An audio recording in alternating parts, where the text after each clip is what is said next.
Artearen eta espazioaren arteko erlazioa aztertzen du Guggenheim Museoak.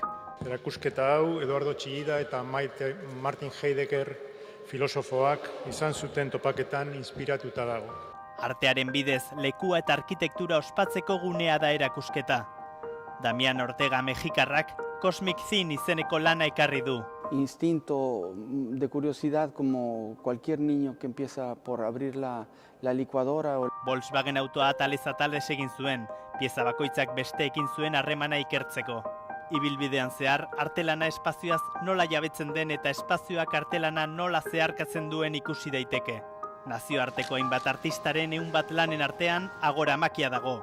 Asier Mendizabal Ordiziarrarena da eta Jorge Oteiza du erreferentzia nagusi. Lana da berez bi moduluren errepikapen bat, toki ezberdinetan, modu ezberdinetan azaltzen diranak. Apirilera arte azken 6 hamarkadetako abstrakzioaren historiaz gozatzeko aukera paregabea.